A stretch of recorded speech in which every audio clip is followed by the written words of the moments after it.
নমস্কার, আমার গল্প পাঠ আসরে আপনাকে স্বাগত জানাচ্ছি। আজ পড়ে শোনাচ্ছি আশাপূর্ণা দেবীর ছুটিতে ছোটাছুটি গল্পের 10ম তথা অন্তিম পর্ব। কে এই লোক? ভারতীয় না অভারতীয়? জিজ্ঞেস করলে হেসে বলে মঙ্গল গ্রহের প্রাণী। নাম জানতে চাইলে বলে ভবঘুরে। একটি বিশিষ্ট খবরের কাগজের বিশেষ একটি কলমে বেরোলো খবরটা। স্মার্ট পোশাক, স্মার্ট চেহারা, অনর্গল ইংরেজি বলে, হিন্দিতেও হারে না। এই অজ্ঞাত পরিচয় লোকটিকে নাকি দেশের সর্বত্র দেখা যায়। এবেলা দেখা গেল কলকাতায়, তো ওবেলা গোয়ায়, এখন বোম্বাই, তো তখন মাদ্রাজ, আজ উড়িষ্যা, তো কাল মেঘালয়। ওঠেন দামি দামি হোটেলে।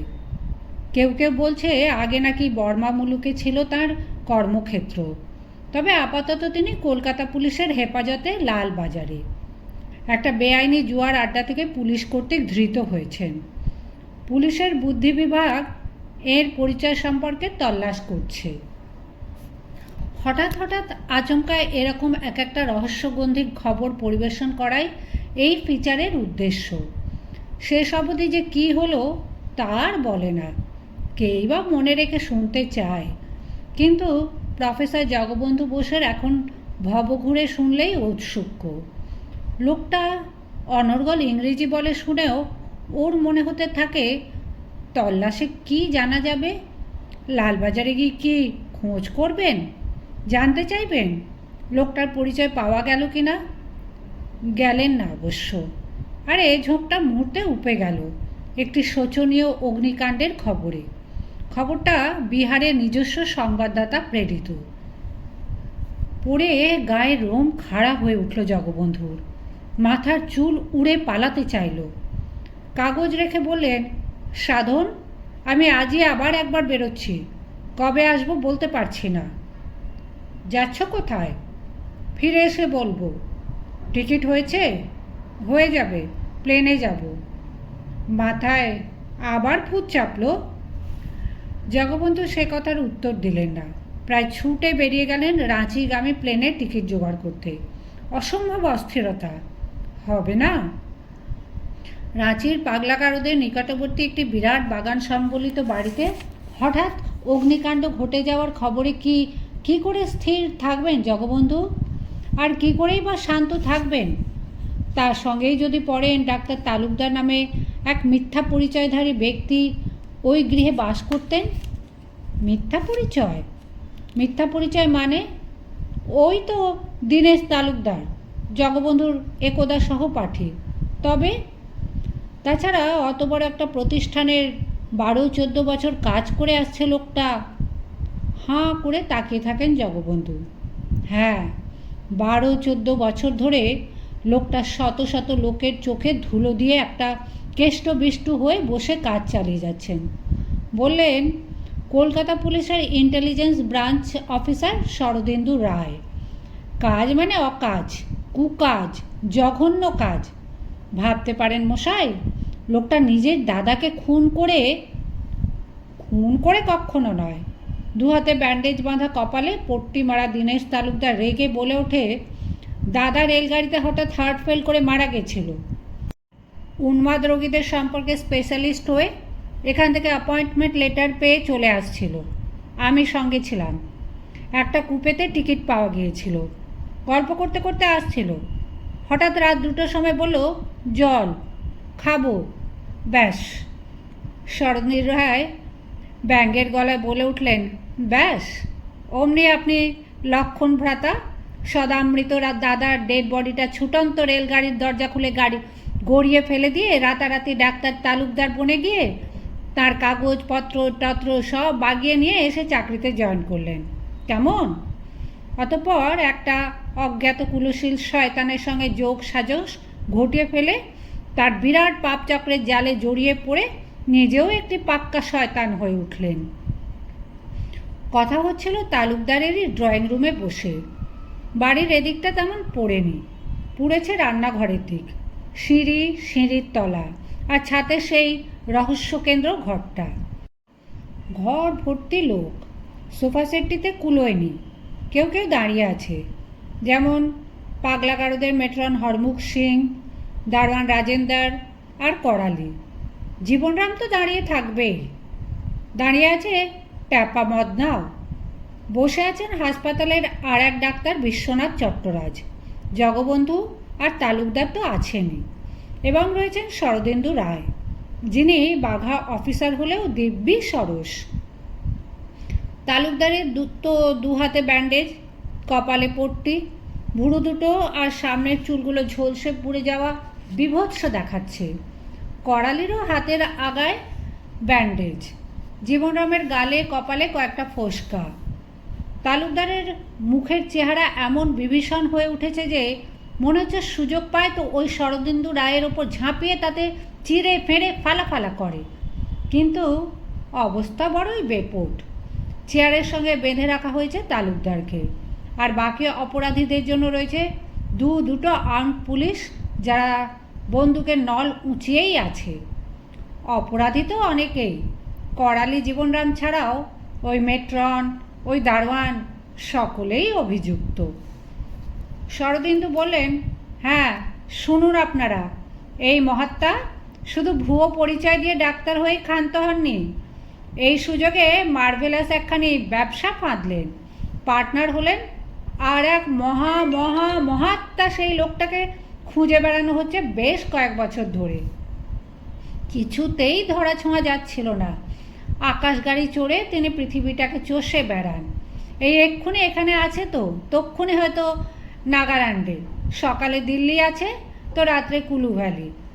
নাম যাতে চাইলে বলে ভব ঘুরে, আর নিজেকে পরিচয় দেয় মঙ্গল গ্রহের প্রাণী বলে।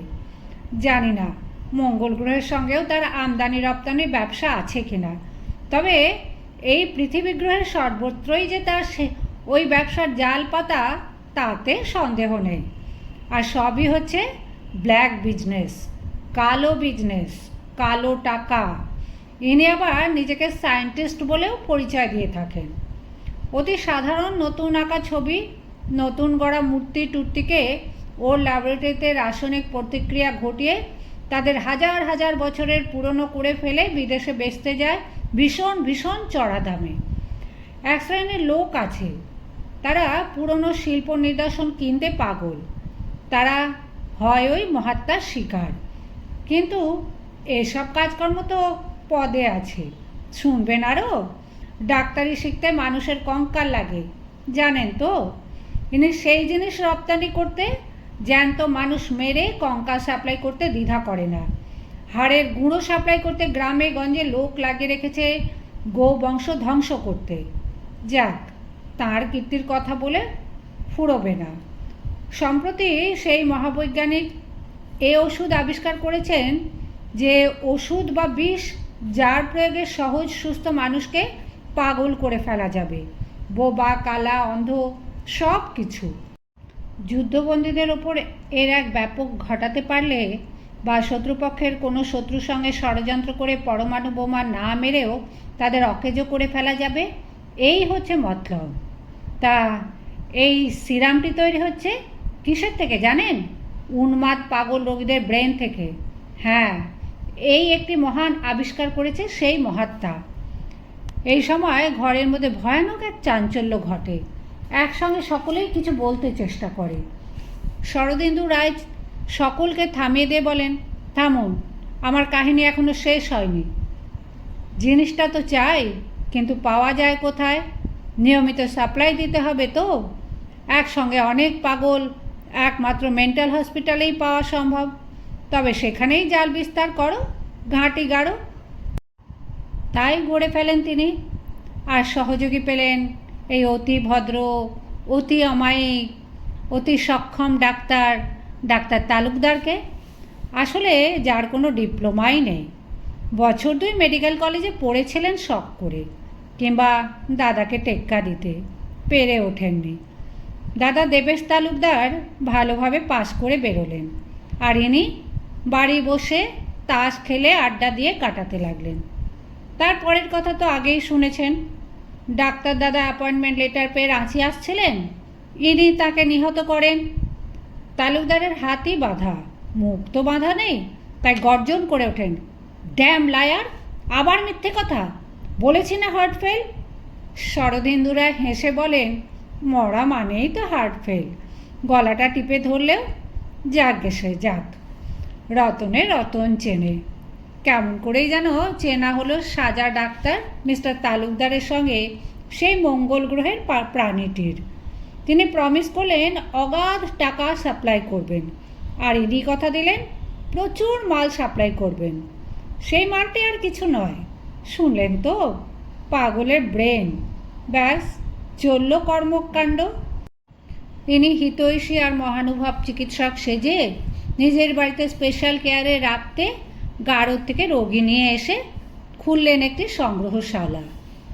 যন্ত্রপাতি সব সাপ্লাই করছেন সেই মঙ্গল গ্রহের প্রাণী।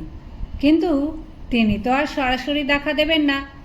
মাধ্যম হলেন রাঁচির মোড়াবাদী রোডের হোটেল বিউটির প্রোপাইটার সান মিস্টার নস্কর। চলতে থাকে কালেকশন।